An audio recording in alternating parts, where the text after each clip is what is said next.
लूका का 17:11-19 तक। ऐसा हुआ कि वह जेरूशलेम जाते हुए सामरिया और गालील के बीच से होकर जा रहा था। कौन जा रहा था? यीशु मसीह। किसी गांव में प्रवेश करते समय उसे 10 कोढ़ी मिले।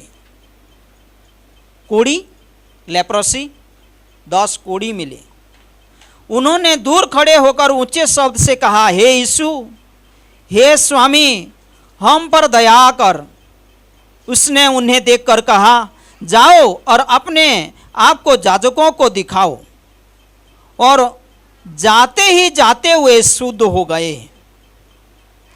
तब उनमें से एक यह देखकर कि मैं चंगा हो गया हूं, ऊंचे शब्द से परमेश्वर की बड़ाई करता हुआ लौटा और यीशु के पांव पर मुंह के बल गिरकर उसका धन्यवाद करने लगा, और वह सामरी था। इस पर यीशु ने कहा, क्या 200 शुद्ध ना हुए? तो फिर वे 9 कहाँ है? क्या इस परदेशी को छोड़ कोई और ना निकला जो परमेश्वर की बड़ाई करता? तब उसने उससे कहा, उठकर चला जा, तेरे विश्वास ने तुझे चंगा किया। और एक वचन पढ़ते हैं, भजन संहिता 100, साम्स नंबर 100।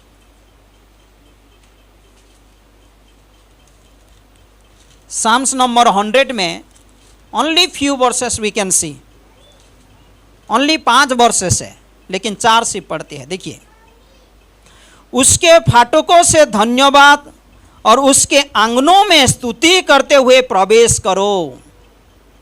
उसका धन्यवाद करो और उसके नाम को धन्य कहो। और एक बार, उसके फाटकों से धन्यवाद और उसके आंगनों में स्तुति करते हुए प्रवेश करो। उसका धन्यवाद करो, उसके नाम को धन्य कहो। आइए प्रार्थना करते हैं। धन्यवाद हो परमेश्वर ये सुंदर समय के लिए। आपके पवित्र वचन में जब हम ध्यान करते हैं, पवित्र आत्मा हमको समझने के लिए सामर्थ्य दीजिए। हमारे जीवन में लागू करने के लिए आपकी सामर्थ्य हम चाहते हैं। दया कीजिए ये कलीसिया को, ताकि आपकी वचन के द्वारा हम आगे बढ़ पाएंगे। मदद कीजिए परमेश्वर। धन्यवाद देते हमारी प्रार्थना विनती सुनने के लिए। यीशु मसीह के नाम से ये प्रार्थना विनती मांगते हैं, आमीन। बैठ सकते हैं सब लोग। Developing a heart of thankfulness, आभारी की हृदय या धन्यवाद की हृदय डेवलप करना या उन्नति में लाना। क्योंकि थैंकफुलनेस जो होता है हमारे सिर्फ शब्दों में नहीं होता है, शब्दों से प्रकाश होने से पहले हमारे अंदर हृदय से वो निकलना चाहिए। इसीलिए उसको मैं टॉपिक दिया, developing a heart of thankfulness. एक वचन पढ़ते हैं, प्रोवर्ब्स चैप्टर 23। देखिए ये बहुत सुंदर है ये वचन, नीति वचन का 23, 6 और 7।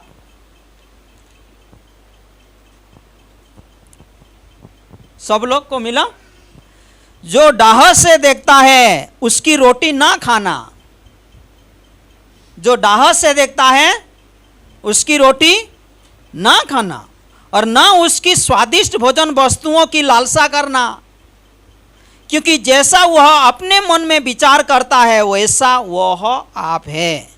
वह तुझसे कहता तो है खा पी, परंतु उसका मन तुझसे लगा नहीं। ये बहुत सुंदर है। मुंह में से बोल देता है आ बैठ, अच्छा से खा, अच्छा से पी, लेकिन उसका मन में ओ अच्छा नहीं होता है। इसीलिए परमेश्वर का वचन कहता है जो डाह से देखता है उसका रोटी मत खाना, उसकी स्वादिष्ट वस्तुओं के ऊपर लालसा मत करना। क्योंकि वो मन में कुछ सोचता है और मुंह में कुछ बोलता है। वो बोलता तो है आ खा पी, लेकिन उसका मन में वो शांति नहीं है। इसीलिए परमेश्वर का वचन यहाँ कहता है जैसा वह अपने मन में विचार करता है वो व्यक्ति अपना मन में वो जो विचार करता है वही वो आदमी है, वही वो पुरुष है। What you are is what you are thinking in your heart. आप कौन है जो आप आपके हृदय में विचार कर रहे हैं, आप वो है जो आपके मन में विचार कर रहे हैं। ये हमारा सिर्फ बाहर का रूप है, जो फ्लैश, जो शरीर के गठन के अनुसार हम देखते हैं। लेकिन जब मन में आदमी विचार करता है, सोचता है, वो जो भावना करता है, उसका जो एटीट्यूड निकलता है, वही वो व्यक्ति प्रकृत रीति से है, सही रीति से वही है जो उसके अंदर में सोच विचार में प्रकट होता है। इसीलिए हमारे हृदय को गाढ़ करना, परमेश्वर का वचन कहता है अपने हृदय को तुम गाढ़ करो। किस प्रकार का तुम हृदय लेकर आगे बढ़ रहे हो, मसीह जीवन में तुम बढ़ रहे हो। इसलिए आज वो टॉपिक जो है, developing a heart of thankfulness, A heart of thankfulness, धन्यवाद की हृदय बढ़ाना, धन्यवाद की हृदय लेकर आना परमेश्वर के पास। देखिए ये बहुत इंपॉर्टेंट बात होता है कि हम धन्यवाद का हृदय रखते हैं। परमेश्वर का एक दास ने बोला ऐसा, it is not a happy people who are grateful.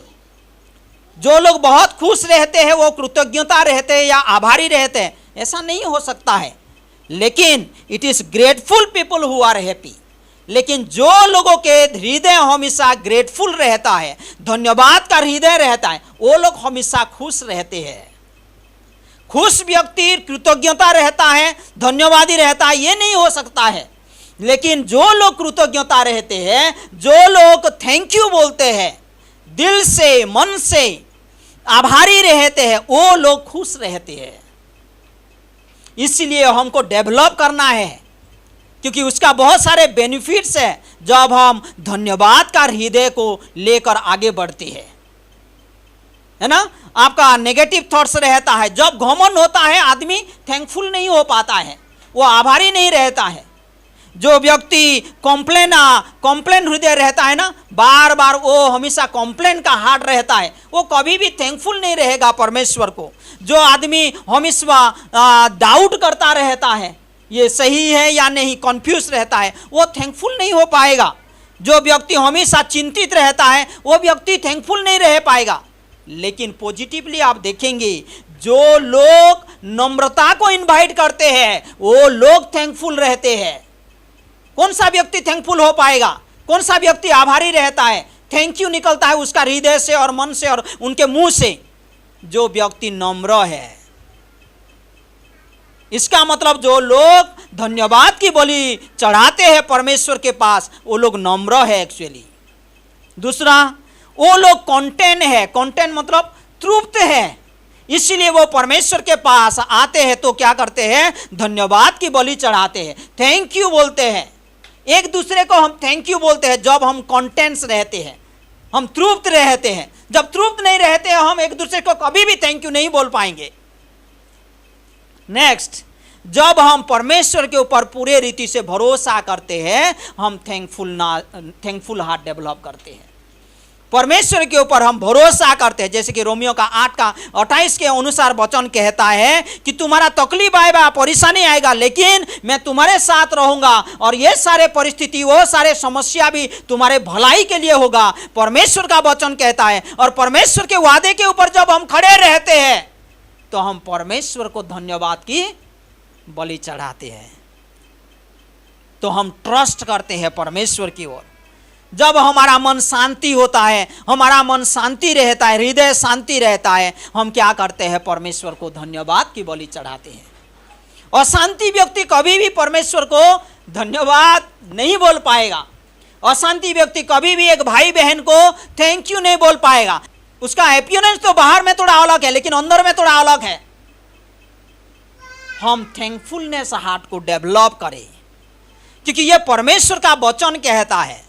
पहला थेसलोनिका 5:18 में परमेश्वर का वचन कहता है कि हर परिस्थिति में भी तुम परमेश्वर का धन्यवाद दो, क्योंकि यह परमेश्वर का इच्छा है, क्योंकि यह परमेश्वर का मन है, यह परमेश्वर का हृदय है कि हम लोग परमेश्वर को धन्यवाद दें, हमारे पास धन्यवाद का हृदय रहे। एफिसियों का 5:20 में भी लिखा गया है, जब पवित्र आत्मा में तुम पूर्णता होते हो, जब पवित्र आत्मा आपके अंदर वास करता है, when you are yielded into the spirit of God, तुम्हारे हृदय से क्या निकलेगा? थैंकफुलनेस, है ना। आजकल वायरल होता है, बहुत सारे प्रचारक ये प्रचार करते हैं, ओ baptism of the Holy Spirit is different than when we receive Christ as our personal Savior। यीशु मसीह को जब हम ग्रहण किया है, पवित्र आत्मा हमारे अंदर आया है, लेकिन फिर भी ऐसे लोग प्रचार करते हैं, ऐसे लोग सीखते हैं कि baptism of the Holy Spirit is different again।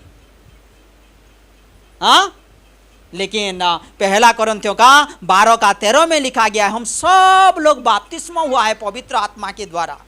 अभी सिर्फ हमको क्या करना है? पवित्र आत्मा की पूर्णता अनुभव करना है। वहां पर एग्जाम्पल लिखा गया है एफिसियों का 5:17-18 में कि एक जब व्यक्ति शराब पीता है, वो अपने में कंट्रोल में नहीं रहता है, वो शराब जो होता है उसको कंट्रोल कर लेता है। हाँ, वो शराब उसको कंट्रोल करता है। लेकिन जब वो पवित्र आत्मा की अगुवाई में रहेगा, पवित्र आत्मा की पूर्णता में रहेगा, तो पवित्र आत्मा की अगुवाई में वो आगे बढ़ेगा। तो जब पवित्र आत्मा हमारे अंदर है तो थैंकफुल हार्ट आएगा। तो चलो हम पवित्र आत्मा के पास चले। दूसरा जो है परमेश्वर के वचन के पास चले, वो हमको सिखाता है कि हम थैंकफुल हार्ट रखना चाहिए। बहुत सारे लोग आज ऐसे होते हैं, थैंकफुल नहीं हो पाते हैं।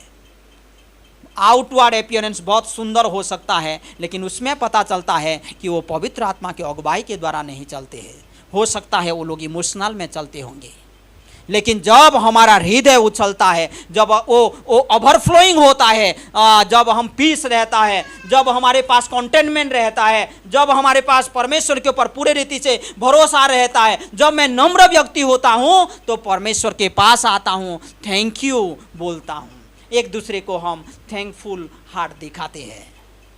तो इसीलिए परमेश्वर का वचन हमको सिखाता है, डेवलप कीजिए इसको आगे बढ़ाइए थैंकफुल होने के लिए। तुम्हारा सिचुएशन गलत हो सकता है, परिस्थिति गलत हो सकता है, या समस्या में रह सकते हैं, लेकिन परमेश्वर का वचन हमको सिखाता है, in every situation be thankful to God, क्योंकि आप उसके ऊपर भरोसा करते हैं। यहाँ पर इसीलिए हम न्यू टेस्टामेंट से एक वचन पढ़ा ना, कौन सा? लूका का 17। यीशु मसीह वो सिखाता है बहुत सुंदर रीति से। एक्चुअली ये घटना था, और वो घटना से यीशु मसीह फिर कुछ सिखाता है। जब यीशु मसीह जा रहा था तो 10 कोढ़ियों 10 लेप्रस है ना, उसके पास आई चंगाई पाने के लिए। पुकारा, वो लोग चंगाई पाने के लिए पुकारा, हे यीशु मसीह हमको चंगा कर बोला। लेकिन यीशु मसीह उनको चंगाई दिया। उनको बोला, जाओ तुम अभी याजकों को दिखा दो, क्योंकि जो लोग के पास पे वो लेप्रोसी रहता है, वो लोगों के समाज में वो लोग अनक्लीन होते हैं, वो लोग अशुद्ध गिना जाते हैं।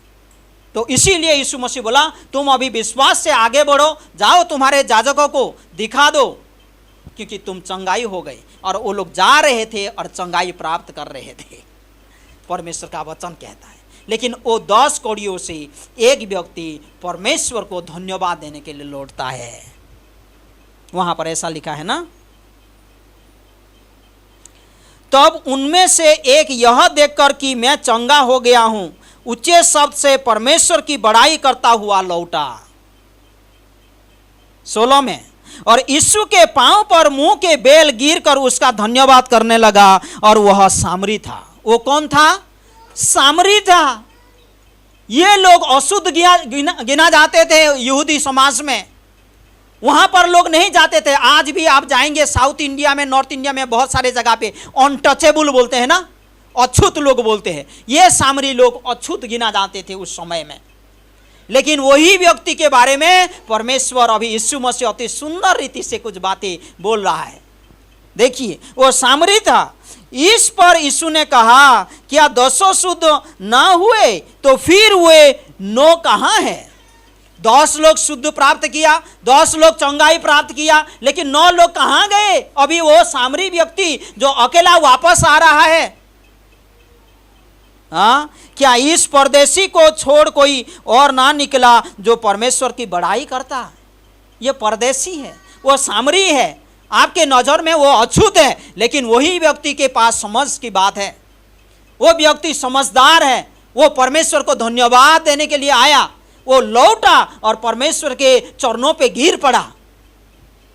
अनेक समय ये होता है ना, हम परमेश्वर का करुणा, परमेश्वर का भलाई, या एक दूसरे जब मदद करते हैं, एक दूसरे जब हमारे लिए खड़े होते हैं, हम देखते हैं, लेकिन हमारे हृदय से वो थैंकफुल हार्ट नहीं आता है, क्योंकि हमारा हृदय कठिन होता है, हमारा हृदय टान रहता है, बोलते हैं आसामीस में। समझ में आ रहा है बात? हम लोग नम्र बने, हम लोग क्या बने? नम्र बने, परमेश्वर के ऊपर भरोसा करें, हम तृप्त रहे, परमेश्वर के ऊपर हम भरोसा करें, थैंकफुल होना, परमेश्वर का उपकार को ना भूलो, बोल के परमेश्वर का वचन कहता है। भजन संहिता 103, भजन संहिता 103 1 से 6, हे मेरे मन यहोवा को धन्य कह, और जो कुछ मुझ में है वह उसके पवित्र नाम को धन्य कह। हे मेरे मन यहोवा को धन्य कह, और उसके किसी उपकार को न भूलना, वही तो तेरे सब अधर्मों को क्षमा करता है और तेरे सारे रोगों को चंगा करता है। वही तो तेरे प्राण को नष्ट होने से बचा लेता है और तेरे सिर पर करुणा और दया का मुकुट बांधता है। वही तो तेरी लालसा को उत्तम पदार्थों से तृप्त करता है, जिससे तेरी जवानी उकावों के समान नई हो जाती है। परमेश्वर का उपकार को ना भूलना। वो तुझे चंगा करता है, वो तुझे संभालता है, वो तुझे उद्धार करता है, वो तुझे सामर्थ्य देता है। उसका उपकार को तू ना भूलना। ये बहुत समय ऐसा होता है, परमेश्वर का लोग उपकार को भूल जाते हैं, परमेश्वर का आशीष को भूल जाते हैं। आप भजन संहिता 106 जरूर पढ़िए, भजन संहिता 106 थोड़ा सा निकालेंगे क्या, घर में बहुत अच्छे से पढ़िए, वन काइंड ऑफ होमवर्क है। 106 का 6 से, हमने तो अपने पुरखों के समान पाप किया है, हमने कुटिलता की, हमने दुष्टता की है। मिस्र में हमारे पुरखों ने तेरे आश्चर्य कर्म पर मन नहीं लगाया, न तेरी अपार करुणा को स्मरण रखा। अब आगे पढ़ेंगे, वहाँ पर बहुत सुंदर रीति से लिखा गया है, परमेश्वर बड़ा बड़ा काम करते हुए वो लोगों को मिस्र की गुलामी से छुटकारा दिया। परमेश्वर उनको मानना दिया, परमेश्वर उनको पत्थर से निकालकर पानी पिलाया, समुंदर को दो भाग किया और चलने के लिए मदद किया। लेकिन परमेश्वर का वचन कहता है वो सारे उपकार को वो लोग भूल गया, परमेश्वर का उपकार को वो लोग भूल गया। लेकिन परमेश्वर का करुणा बड़ा है, परमेश्वर का दया बड़ा है। ये एंडिंग पार्ट में आप पढ़ेंगे, फिर भी परमेश्वर उसकी करुणा को कम नहीं करता है। जब वो लोग पुकारते हैं अपने तकलीफ के समय, परेशानी के समय, परमेश्वर आता है, उनको मदद करता है, क्योंकि वो करुणाकारी परमेश्वर है। जब हम भूल जाते हैं, हम गलत दिशा में चले जाते हैं। ये लोग क्या किया, जब परमेश्वर का उपकार को भूल गया, वो लोग परमेश्वर के जगह पे मूर्ति पूजा करने लगा, वो परमेश्वर का विरोध करने लगा, वो लोग मूसा के विरोध करने लगा, हारून के विरोध करने लगा। जब मनुष्य थैंकफुल नहीं होता है, वो गलत दिशा में जाता है, तो ये सारे घटना होता है।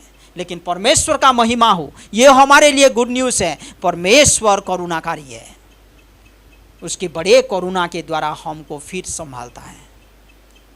यस, हम सब लोग थैंकफुल होने से भी कहीं ना कहीं हमको सीखना है, और कहीं से ज़्यादा हम इसमें बढ़े। इसीलिए we need to develop in the heart of thankfulness. हमको डेवलप करना है कैसे में थैंकफुल आदमी बने। ये बहुत इम्पोर्टेंट बात होता है कि मैं थैंकफुल बनता हूँ। एक वचन बहुत सुंदर है, पहला इतिहास का 17 देखिए तो, दाऊद के जीवन से हम सीखते हैं दाऊद कितना सुंदर रीति से परमेश्वर के पास वो थैंकफुल रहता है, आभारी रहता है। पहला इतिहास 17 1 2 3 4 पढ़ता हूँ, उसके बाद 16 17 थोड़ा पढ़ते हैं। जब दाऊद अपने भवन में रहने लगा, तब दाऊद ने नाथान नबी से कहा, परमेश्वर का दास को कहा, देख मैं तो देवदारू के बने हुए घर में रहता हूँ, मैं बहुत बड़ा घर में रहता हूँ, बहुत कॉस्टली घर में रहता हूँ, बहुत एक्सपेंसिव घर में मैं रहता हूँ।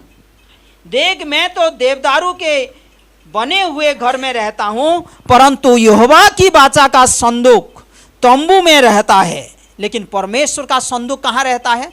बाहर पड़ा हुआ है। नातान ने दाऊद से कहा, जो कुछ तेरे मन में हो उससे कर, क्योंकि परमेश्वर तेरे संग है। यहाँ पर दाऊद का मन को देखिए, वो बोलता है परमेश्वर का घर पड़ा हुआ है लेकिन मैं अच्छे घर में रह रहा हूँ। परमेश्वर का मंदिर नहीं बना गया है लेकिन मैं अच्छे घर में रहता हूँ। तो उसके बाद देखिए 3 में, उसी रात परमेश्वर का यह वचन नातान के पास पहुंचा, जाकर मेरे दास दाऊद से कह, यहोवा यूं कहता है, मेरे निवास के लिए तू घर बनवाने ना पाएगा।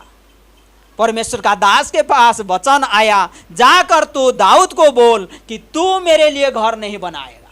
परमेश्वर के लिए घर बनाने के लिए अच्छा सोच रखा था दाऊद ने, परमेश्वर के लिए कुछ करने के लिए अच्छा सोच रखा था दाऊद ने, लेकिन परमेश्वर की ओर से वचन आ रहा है परमेश्वर के दास के पास, नातान के पास, जाकर बोल दाऊद को कि तू मेरे लिए घर नहीं बनाएगा।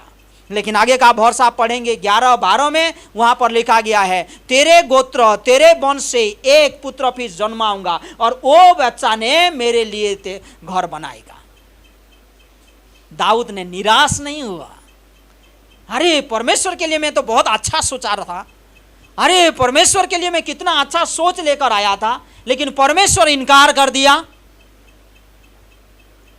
नातान ने उसको कुछ बात बोला तो दाऊद ने अभी परमेश्वर के पास क्या बोलता है सुनिए 16 में। तब दाऊद राजा भीतर जाकर यहोवा के सम्मुख बैठा, अंदर चला गया, परमेश्वर के सामने बैठ गया और कहने लगा, हे यहोवा परमेश्वर, मैं क्या हूँ, मेरा घराना क्या है कि तूने मुझे यहाँ तक पहुँचाया है। परमेश्वर का आशीष को वो गिनती करता है हृदय में कि मैं कौन हूँ कि तू मुझे इतना दूर तक ले आया है। मैं तो एक चरवाहा था, मैं तो भेड़ बकरी चराता था, लेकिन तू मुझे यहाँ तक ले आया। दाऊद ने कहता है, और मेरा घराना क्या है कि तूने मुझे यहाँ तक पहुँचाया है। हे परमेश्वर, यह तेरी दृष्टि में छोटी सी बात हुई, क्योंकि तूने अपने दास के घराने के विषय भविष्य के बहुत दिनों तक की चर्चा की है। और यहोवा परमेश्वर, तूने मुझे ऊंचे पद का मनुष्य सा जाना है। दाऊद ने निराश नहीं हुआ, लेकिन वो पॉजिटिव बात को लिया। वो बोला, यस, मैं परमेश्वर के लिए घर नहीं बनाऊंगा, लेकिन परमेश्वर मुझे वो आशीष दिया है ताकि मेरा पुत्र क्या करेगा, परमेश्वर के लिए एक घर बनाएगा। कभी कभी ऐसा होता है ना, मैं ये काम करूंगा, मैं ये काम करूंगा, लेकिन परमेश्वर जब नहीं बोलता है हमको निराश हो सकता है हमारे जीवन में। कैसा इसका हृदय था। आज हमारे पास किस प्रकार का वो आभारी का जीवन है, हम किस तरीका से परमेश्वर के पास आभारी होकर आते हैं, परमेश्वर को धन्यवाद देते हैं, परमेश्वर का स्तुति करते हैं। क्योंकि परमेश्वर के धन्यवाद देना बिना आपका प्रार्थना पूर्णता नहीं होता है। क्योंकि परमेश्वर का ये इच्छा है कि आप परमेश्वर को धन्यवाद के साथ प्रार्थना करें। परमेश्वर का वचन कहता है कि तुम धन्यवाद का हृदय के बिना परमेश्वर को अच्छे से तुम आराधना नहीं कर पाओगे। तुम्हारा आराधना पूर्ण नहीं होगा जब तक तुम्हारा हृदय वो थैंकफुल में नहीं भर जाएगा, आभारी जीवन नहीं होगा, तुम आराधना सच्ची हृदय से नहीं कर पाओगे। इसीलिए हम पढ़ा ना कि भजन संहिता 100:4 क्या लिखा है, देखिए भजन संहिता 100:4 यहाँ पर लिखा गया है, दोनों वर्ड क्या यूज हुआ है, कौन सा, thankfulness and praise, thanksgiving and praise. एक गीत है ना, I will enter his gates with thanksgiving in my heart, है ना। तो यहाँ पर लिखा गया है 100:4 में, उसके फाटकों से धन्यवाद और उसके आंगनों में स्तुति करते हुए प्रवेश करो, उसका धन्यवाद करो और उसके नाम को धन्य करो। हम अलग नहीं कर सकते हैं, आराधना कर रहा हूं मैं, परमेश्वर का स्तुति कर रहा हूं, लेकिन मेरे पास वो थैंकफुल हार्ट नहीं है, मैं इसको आराधना अलग नहीं कर सकता हूं। बीइंग थैंकफुल परमेश्वर के पास मैं जब धन्यवाद की बलि लाता हूँ, इसका मतलब मैं परमेश्वर को आराधना कर रहा हूँ सच्ची रीति से। तो लेट अस बिल्ड अप ये थैंकफुल हार्ट, हम बिल्डअप करें, परमेश्वर हमको मदद करे, पवित्र आत्मा के द्वारा, परमेश्वर के वचन के द्वारा हम उसको डेवलप करें। आइए उसके पास, बोलिए परमेश्वर को, परमेश्वर मुझे सामर्थ दीजिए, परमेश्वर मुझे बुद्धि दीजिए, परमेश्वर मुझे अगुवाई कीजिए, ताकि मैं आपके आंगनों में जब आता हूँ, आपके भवन पे जब आता हूँ, धन्यवाद की हृदय लेकर आऊँ। मैं इसीलिए परमेश्वर का स्तुति कर पाऊँगा, मैं परमेश्वर का धन्यवाद करता हूँ, परमेश्वर का महिमा में कर पाऊँगा।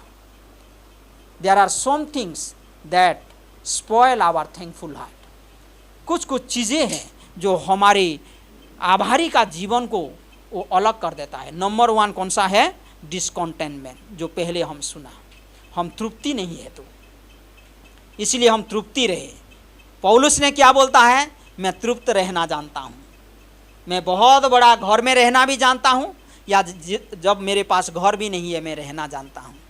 जब मेरे पास भोजन रहता है उस टाइम में एंजॉय करना जानता हूँ, जब मेरे पास भोजन नहीं है तब भी मैं तृप्त होकर रहना जानता हूँ। पौलुस बोलता है मैं हमेशा कंटेंट रहता हूँ। Discontentment spoil your thankful heart. दूसरा जो है डिसअपॉइंटमेंट, कभी कभी कोई किसी को कुछ बोल देता है, हमारा हृदय टूट जाता है, लेकिन it is a choice weather you should B disappoint और नॉट। डिसअपॉइंट होना हमारा चॉइस है कि मैं डिसअपॉइंट होना चाहिए या नहीं चाहिए। जब कोई किसी को बुरा बोल दिया, जब हमारे उम्मीद के अनुसार वो नहीं किया, तो हम डिसअपॉइंट हो जाते हैं, लेकिन ये एक चॉइस है। तो disappointment spoil your thankful heart. तीसरा बहुत इंपॉर्टेंट चीज, डिसइल्यूशन, हम उम्मीद रखते हैं। क्या करते हैं? उम्मीद रखते हैं। फॉर एग्जाम्पल, अभी जो सिंगल रहते हैं, शादी करने के बाद मेरा लाइफ ऐसा होगा, लेकिन बाद में खराब हो गया, तो उसको बोलते हैं डिसइल्यूशनमेंट। क्योंकि हम कल्पना कर लेते हैं कुछ होने के बाद, ओ ये इसके बाद अच्छा हो जाएगा सब कुछ, लेकिन जब उम्मीद पूरा नहीं होता है, हम क्या होते हैं? ये थैंकफुलनेस नहीं रह पाते हैं, हम कंटेंटमेंट नहीं रह पाते हैं, हम शांति में नहीं रह पाते हैं। Next, dismissal. ये बहुत सुंदर एक घटना है, अभी समय नहीं है बताने के लिए। हाँ, जब सॉल ने उसका राजा के पद से हटा दिया था, सामुएल ने, वो बहुत दुख हुआ उसका हृदय में। अरे परमेश्वर ने उसको अपॉइंट किया था, लेकिन वो अभी अलग हो गया, मैं किसको अभी राजा के हिसाब से अपॉइंट करूं? वो दुख हुआ था उसका मन में। डिसमिसल बोलते हैं। कोई हमारे जीवन से दूर चला जाता है तो इतना हम डिसअपॉइंट हो जाते हैं, है ना? डिसमिसल बोलते हैं उसको। तो ये सारे चीज़ हमारे अंदर में ना आए, हम तृप्तता रहे, शांति में रहे, परमेश्वर के ऊपर भरोसा करें, हाँ, ताकि हमारे हृदय से एक थैंकफुलनेस निकलेगा, आभारी के जीवन निकलेगा। क्योंकि ये पवित्र आत्मा का काम है, परमेश्वर का वचन का काम है। हम जब भरोसा करते हैं परमेश्वर के ऊपर, तो परमेश्वर ये काम हमारे जीवन में करता है। It is a intentional thing. Intentional मतलब आप लोगों को मन में डिसाइड करना पड़ेगा whether you need to develop it और not, whether you should be a thankful man, thankful person और नॉट। इट इज़ इंटेंशनल, आपको डिसाइड करना पड़ेगा। तो हम निर्णय ले, परमेश्वर के आंगनों में जब आते हैं, हम थैंक्स गिविंग लेकर आए, ताकि हमारा आराधना सुंदर हो। परमेश्वर का स्तुति हम अच्छे से कर पाएंगे जब हम परमेश्वर के पास थैंकफुल हार्ट लेकर आते हैं। एक दूसरे को भी हम थैंकफुल बने, एक दूसरे से जब उपकार को रिसीव करते हैं उसको हम ना भूले। परमेश्वर का वचन कहता है भजन संहिता 103 में। तो आइए अपने अपने जीवन को समर्पण करें। आइए अपने अपने आँखों को 1-2 मिनट के लिए बंद करते हैं, प्रार्थना करते हैं, अपने अपने जीवन में डिसीजन लेते हैं। आप निर्णय ले सकते हैं अपने मन में, परमेश्वर मुझे मदद कीजिए बोल सकते हैं, क्योंकि इसके द्वारा हम सच्ची रीति से परमेश्वर का उपासना कर सकते हैं। जब हमारे पास ये थैंकफुल हार्ट रहता है, हम परमेश्वर के साथ रिलेशन बिल्डअप कर पाते हैं। हमारा रिलेशन और सुंदर होता है जब मेरा थैंकफुल हार्ट रहता है। परमेश्वर को आप सामर्थ्य मांगिए, पवित्र आत्मा आपको मदद करेगा, ये वचन आपको मदद करेगा, ये आपके जीवन में काम करेगा। 30 गुना, 60 गुना, 100 गुना फल आप ला पाएंगे आपके मन में, आपके जीवन में। जब आप कंप्लीटली सरेंडर होंगे। धन्यवाद देते हैं परमेश्वर ये सुंदर समय के लिए और ये सुंदर वचन के लिए। परमेश्वर हम सभी को मदद कीजिए परमेश्वर, हमको समझ दीजिए परमेश्वर, ताकि आपकी वचन की और गहराई सुंदर रीति से हम समझ पाके हमारे जीवन में लागू कर पाएंगे। आपकी सामर्थ चाहिए परमेश्वर। हमारे बीच में कोई भी भाई बहन है, आप वो निर्णय ले सकते हैं, क्योंकि यीशु मसीह आपके लिए मारा गया, यीशु मसीह दफना गया, वो 3 दिन के बाद जिंदा हुआ ताकि उसकी धार्मिकता आपकी ओर दे सके। आपके पापों के लिए वो मारा गया, इसलिए वो पाप भरा जगत को प्रवेश किया। आप मन में मान लेते हैं, विश्वास करते हैं और आपने मुंह से अंगीकार करते हैं, तो उसी वक्त परमेश्वर आपको अनंत जीवन का तोहफा देता है। आप थैंकफुल हार्ट लेकर आगे बढ़ पाएंगे। परमेश्वर धन्यवाद देते ये सुंदर समय के लिए। ये कलीसिया को मदद कीजिए और जितने भाई बहन ये वचन सुन रहे हैं परमेश्वर, सभी लोगों को अगुवाई कीजिए, ताकि हम सब लोग आपके आंगनों में एक बड़ा हृदय लेकर आए परमेश्वर, जो हमेशा आभारी का जीवन लेकर आए, आभारी का हृदय लेकर आए परमेश्वर। हम आपको सच्चाई में आराधना करें, सच्चाई में स्तुति करें परमेश्वर, यही हमारा प्रार्थना है। दयालु परमेश्वर नाम नाम लेकर सभी को आशीषित कीजिए। आगे का समय को आपके हाथों पे सौंपते हैं परमेश्वर, आप अगुवाई कीजिए। धन्यवाद हो हमारी प्रार्थना विनती सुनने के लिए परमेश्वर। सारे आदर सारे महिमा आपको देते हैं। यीशु मसीह के नाम से ये प्रार्थना विनती मांगते हैं, आमीन।